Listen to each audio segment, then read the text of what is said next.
Albuquerque Mayor Tim Keller, thank you for being here at Studios of New Mexico PBS. Really appreciate it.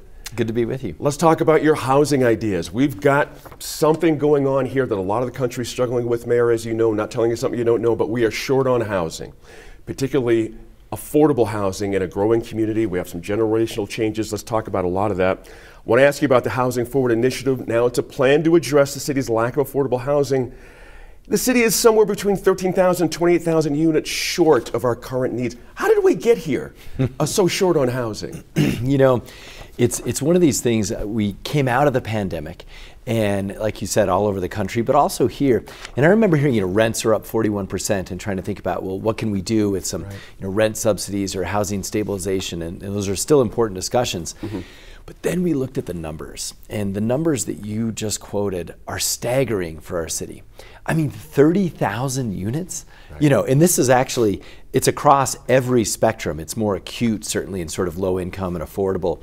But the irony is the situation is so bad in Albuquerque, like any house right now is helpful. Right. And so once we saw that the numbers were that big, we said, you know what, we actually have to have a response that matches that. It's not a post-pandemic phenomenon for us. I see. We've got basically, I think, about a 5-year window to get this right in Albuquerque, or else we're going to have a city that's much more akin to sort of a Phoenix, suburban tract housing sort of situation. It's inevitable unless we fix this, and of course that leads to all sorts of other challenges. You know, the plan calls for the creation of 5,000 new affordable housing units. Pretty aggressive when you really think about this.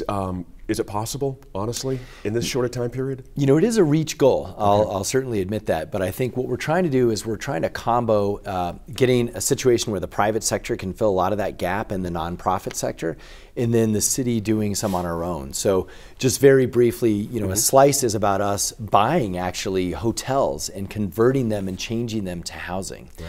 And then also incentivizing partners to do that too. And so we do have some funding to do that. We've got sort of a green light between anywhere, 2 to 4 hotels we're looking at for doing that. And the rest of it is about getting our zoning code in a place where it actually makes sense for both someone who wants to live in a sheltered, facility of any kind, whether it's a full-on house or an apartment or a duplex or a casita or whatever. Getting that to a place where also it makes sense for the private sector to build them. And so that right now we're totally upside down as a city in our zoning code. Right now it's all about a 1-story single family house. And we need diversity in housing too. And we need all kinds of types of housing to be available and also to be supported by our zoning code. So it's about a 6-month window. Council's digesting this and the community and so forth. But if you put all that together, I think we can get near 5,000. Let me go back to the hotel bit. You say there's about 2 to 4 here in town. Can you tell us where those are? In terms of the city actually leading it, we know we have funding. Council actually gave us a big chunk of funding to do this. And look, converting a hotel, so think of the old rundown hotels on Central or maybe the ones by Los Altos. There might be some even like the old Desert Hills campus on the west side. The idea is it's cheaper and faster, meaning, if you build a brand new set of units, obviously that's the most expensive way to go. And so it also takes the longest. And so if we convert these, typically you have to supply sort of kitchenette type changes to the units and so forth, and then mix in supportive housing, like actual, if they're a behavioral health situation or a mental health situation, you're actually getting sort of that consulting help in there, and that clinical help, if that's the case. But if it's just folks in general for different types of housing, then you don't need that. So it's mixing all that together with hotels that have the right community space or the right shared kitchen space or not. Right. So it depends on the hotel is the short question. We're in conversation with, I'd say, 10 as a whole. Okay. And I think we'll definitely do 2. We want to try and do more. Interesting. I'm interested in the sense of office buildings as well, not just hotels. We have a lot of empty office space here. Is that a viable solution for the homeless problem? It is, and this is part of the, I hate to I don't want to go down the zoning, really boring discussion, but this also is being held up by our zoning code. So we want to make it really easy to convert a commercial building to residential. I think in some ways, actually, government just has to sort of set up the playing field for this, and then nonprofits and the private sector can actually do it. But they've been very clear, both anyone in this world will tell you, like right now, the city environment, you just can't do this. It's nearly impossible to do the conversion that you just mentioned. And then, casitas are another aspect of this. Let's talk about casitas. We get a lot of feedback on casitas, especially from our viewership. Yeah. It really rings a bell. Some folks are very much for them. Some folks really are very afraid of them. Any early indications on the size of the casitas that might be allowable?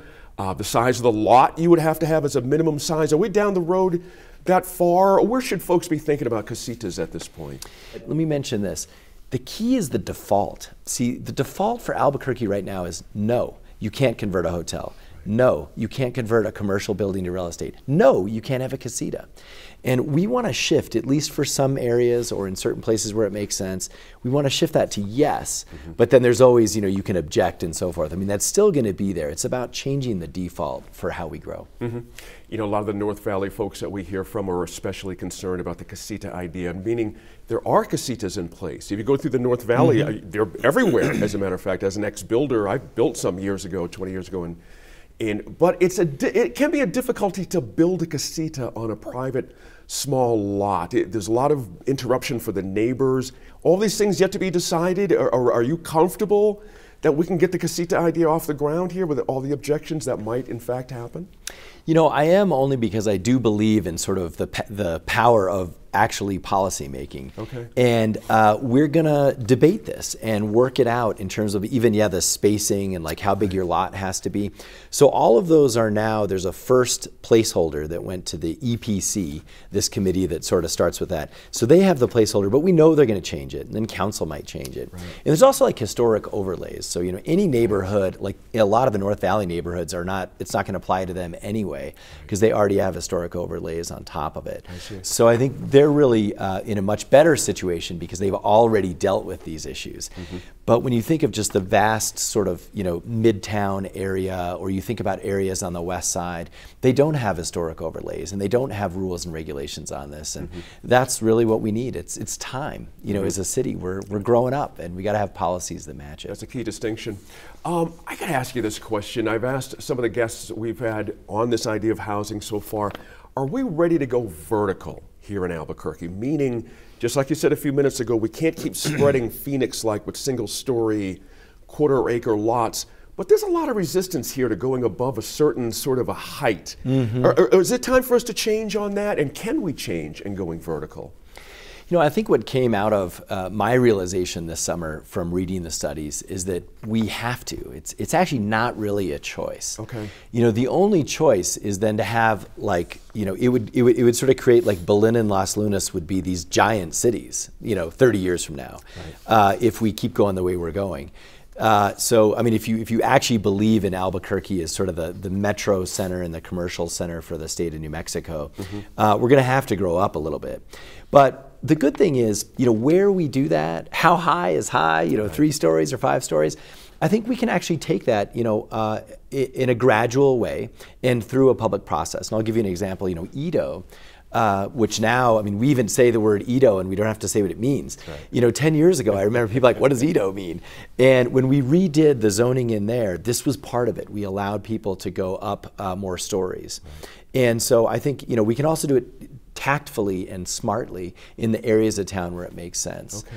And the good thing is, one thing we do have is a robust planning and zoning process, So none of this ever happens without, years of debate and policy making. Right. And so that's appropriate. And so I do think, though, these are the issues we do have to face, because when you're short 30,000 houses, right, you can't avoid it. So either rents are going to skyrocket and price everyone out, or we're going to get this bizarre dynamic where we're this tiny little city surrounded by huge suburbs. Right. Is this an opportunity for more density, in fact? If we do this smart, can we pack people in, not to make that sound like it's sardines, but you know what I'm saying? There's benefits to neighborhoods being very closely packed together. Is that part of the process in your planning here, Mayor, where you're thinking we can get to some kind of urban density, which changes transportation issues, changes a lot of different issues out there? Yeah, and it makes things like, the rail trail that we're building, which is a pedestrian parkway, that becomes meaningful for commuting, right, if you have density around there. And I would say this, look, our city, there's some really good news here. it's the right time for Albuquerque to do this. You know, cities, Boston, other cities, San Francisco, I mean, they're way too late. Like, it's all too far gone. Right. But when I think about density, infill is really important. And we all can drive around town and see dilapidated warehouse areas that could be used for a better use. And right now it would be for housing. So I think there absolutely is opportunity for infill, and by definition that's going to increase density. But then you get the other aspects, the benefits around it of public transit and so forth.